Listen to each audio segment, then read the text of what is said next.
Hello बच्चों, चलिए प्रश्न को देखते हैं। प्रश्न है, यदि log बेस 10 a तथा समय के मध्य आरेखित ग्राफ ऋणात्मक प्रवणता के साथ सीधी रेखा है तो इस अभिक्रिया की कोटि क्या होगी। तो देखिए बच्चों, यहाँ पर बात करें प्रश्न की मुख्य अवधारणा की। मुख्य अवधारणा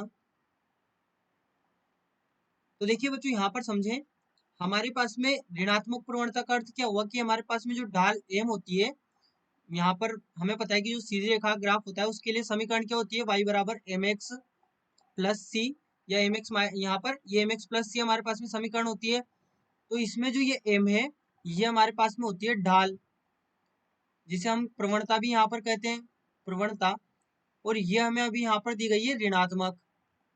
ऋणात्मक इसका अर्थ क्या हुआ कि जो हमारे पास में ग्राफ है ये कुछ इस प्रकार से यहाँ पर है, क्योंकि ये ग्राफ किस किस के बीच में है, ये है लोग आधार 10 a और लोग और यहाँ पर ये समय t के बीच में, समय t के बीच में एक ग्राफ है जिसकी ये जो प्रवणता है ये यहाँ पर m बराबर नेगेटिव यानी कि ऋणात्मक है।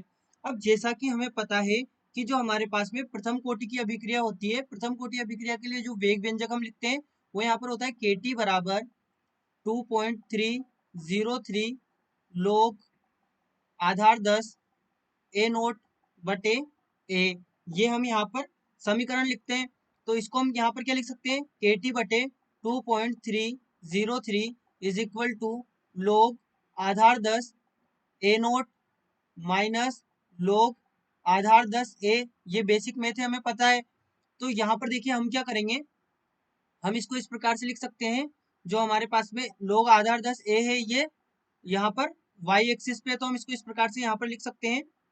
ये हमारे पास में हो गया लोग आधार 10 a बराबर लोग आधार 10 a नोट माइनस के बटे 2.303 इंटू टी। ये हमारे पास में हमें समीकरण प्राप्त हुई।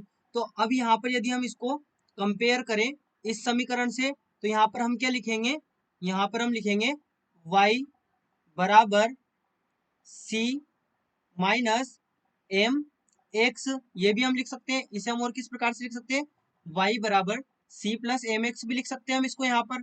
तो यहाँ पर हमारे पास में m क्या है, m यहाँ पर हमारे पास में है k बराबर k बटे 2.303। यहाँ पर यदि हम देखें तो नेगेटिव में ढाल है, और नेगेटिव में ढाल हमारे पास में k बटे 2.303 ढाल है, और t हमारे पास में x एक्सिस पे हो गया, y एक्सिस पे हमारे पास में लोग आधार 10 a हो गया।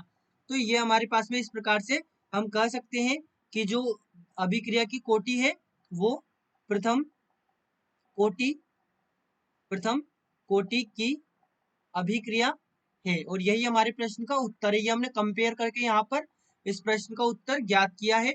तो बच्चों आशा करते हैं आपको प्रश्न समझ आया होगा। धन्यवाद।